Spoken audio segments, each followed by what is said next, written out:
Mga kalingawan nga atong naandan, nahanaw sukad nga ni pati mao ang makapatay nga COVID-19 virus. Gumikan nini, pipila ka nato ang nangita og pamaagi aron lang nga mawa ang kalaay samtang anaasod sa panimay. Usa na nini ang paggamit sa social media aron kita nga ma-entertain ug magkabanding kauban ang atong pamilya. Ani usa ka batan-on nga tuyo lang unta nga malingaw sa social media apan wa siya magdahom nga nahimo siyang ilado sa ilahang lugar. Tara, ato siyang ila-ilahon din sa GMA Regional TV Live. Atong ilailahon mga kapuso, bulanong TikTok influencer Yani Fudalan. Good morning, Gian o si Yani. Welcome si GMA Regional TV Live. Kumusta man ang kinabuhi isip usa ka TikToker? So, good morning sa inyong lahat. Ako si Yani Fudalan, aka Bro Yannick sa TikTok, at ang buhay ng isang TikToker ay parang simpleng tao lang din, pero may mga bagay-bagay na ginagawa ko araw-araw para lang sa TikTok contents. Imo mga followers, amo na tan-aw murag hapit na gid maabot og 100,000 sa TikTok. Unsa may imong gibati, unsa may reaction nimo nga daghan na ang nakaila, naka-recognize nimo og malingaw sa imong mga gimmick sa social media? So, nalipay ko kaayo kay last year, galingaw-lingaw naman dito ko sa TikTok nga. Post-post lang nga na walay pakiang followers, likes. Basta kay makapost lang ko, mura jud na niya. Karon kay nag-boom man tong isa ka video nako, mo tong na-motivated ko nga magpadayon sa akong pagka TikTok influencer and magpadayon gyapon ko hangtod sa makuha na kong ganahan nga mga followers. So may sinugdanan ani Yani sa imong pag-TikTok na bay ning push o ni influence nimo? O unsa man to about tong imong video nga nakapa-viral or nakapadanig yun sa attention sa mga netizens? So, last year 2020, ga-start kog TikTok kay akong amigo pod nga sigig TikTok. Iya kong gipugos jud nga magsigig TikTok para kuan lagi mag-meet og new people ngana. Then one time nag-TikTok ko sa CR to niya, naka-topless.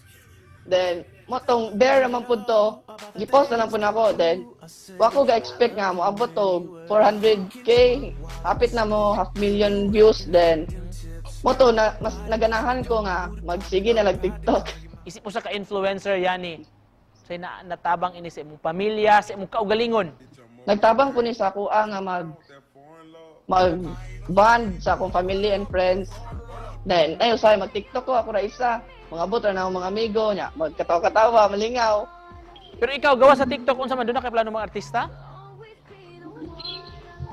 Kung naay opportunity, grab na jud na ako dayon kay sayang pod kung dili pod nakoy padayon ang pagka TikToker and pagka-artist. Doon na bagi kay kanang murag trademark nga post sa imong mga videos? Trademark. Uh-huh. Like, mag-gunit kong cellphone niya, mag-ana ra sa akong buhok, mag-smile nga na. Then, say pina-fierce pod, mas kuan man sa angle. So, munang mag-ana ra ko kapunay. Unsa may talent nga mamahimo sa dimo ipakita sa atong mga viewers rog buntaga? Pwede ba may mga example? So, dili jud ko bless anang good nga voice kay dipod ko singer nga na, then dipod ko dancer. So I have skills lang like calisthenics nga na, working out, pero kung about sa sayaw, simple TikTok dances raw mabuhat. Alright, pwede ko karong buntaga mga example bi.